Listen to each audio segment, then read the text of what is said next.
This all happened back in October of 2020.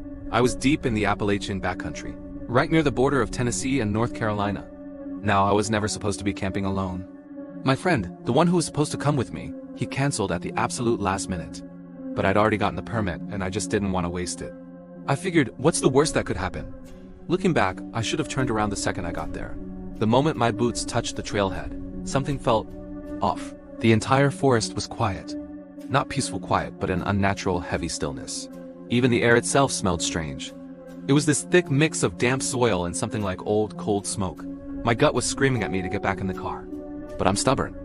I told myself it was just my imagination, that I was just psyching myself out because I was alone. So I pushed the feeling down and kept hiking further into the woods.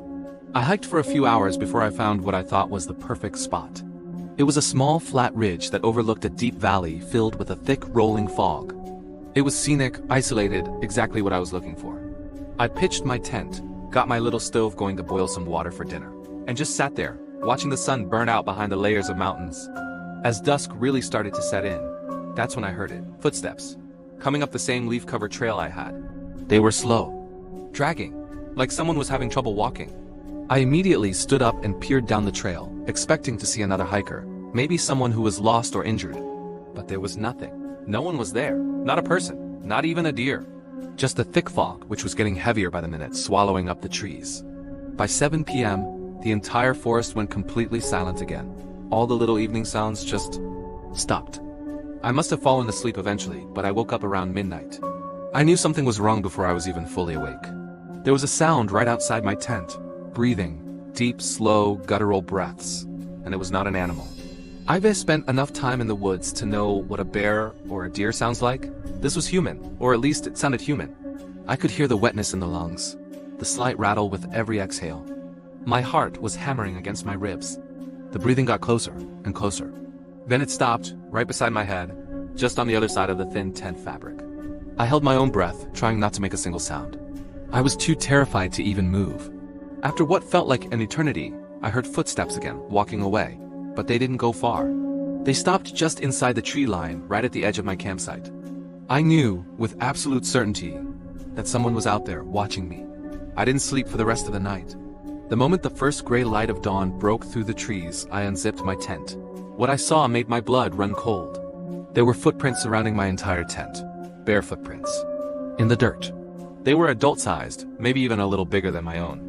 The ground was still damp and slick from the heavy mountain mist that had settled overnight. But these footprints, they were completely dry, as if they had just been made moments before I looked. My mind just couldn't process it. It didn't make any sense. As I started frantically looking around the campsite, my eyes landed on the trail. Lying there in the mud was a small scrap of dark plaid flannel. It looked like it had been torn from an old, worn-out shirt. That was it. I was done. I decided right then and there I was packing up and leaving immediately. I crammed everything into my pack as fast as I could and started following the trail markers downhill. But as I walked, a new, horrifying realization began to sink in. Something was wrong with the trail. The painted blazes on the trees. They had been moved. Every path I tried to take, every turn I made, it just led me right back to that same cursed ridge. It didn't matter which direction I walked. North, south, it made no difference. After an hour of hiking in what felt like circles, I had to accept the terrifying truth. Someone was playing a game with me. Someone had been watching me, had rearranged the trail markers to keep me trapped. My phone, of course, had no signal. My compass seemed to be working, but the trails themselves were a lie. As the sun began to set again, I realized I had no choice. I was going to have to spend another night on that ridge. I set up my tent with shaking hands, feeling completely exposed.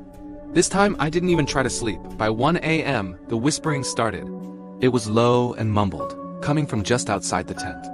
It sounded like a man, talking to himself in a rambling, broken voice. The whispering started on one side of my tent, then slowly circled around me. Slow and deliberate. And then I felt something brush against the tent wall. Fingers. I felt the light, dragging pressure of fingertips sliding across the fabric, just inches from my face. My entire body went rigid. The whispering, which had been circling me, suddenly stopped right behind my head. The silence that followed was somehow even worse. And then, I heard it. A soft, broken laugh. A quiet, wheezing chuckle that sounded utterly unhinged. That sound broke me. I didn't wait for dawn. I didn't care about my gear. I grabbed my backpack with my water and my wallet, and I just ran. I had no plan, no direction. I just ran away from that laugh, crashing through the undergrowth in the pitch dark. After about 20 minutes of blind panic, my feet hit something hard. It was an old, overgrown service road. I didn't question it. I just followed it, running until my lungs burned. Eventually, I saw headlights in the distance. It was a park ranger's truck. The ranger pulled over, saw the state I was in, and listened to my whole story without interrupting. He was quiet for a long time after I finished. Then he looked at me, his face grim, and asked a question that I will never forget. He said, "Did you see the man with the flannel shirt?" My blood turned to ice. It turns out, other hikers had been reporting a barefoot man living off the grid for months. A man who matched the description of the footprints, the flannel, everything. And that ranger, he seemed to think I wasn't the first camper he'd whispered to in the dark. Thanks for watching. If you have your own creepy story from the woods, share it in the comments. And don't forget to subscribe for more true horror stories. Stay safe out there.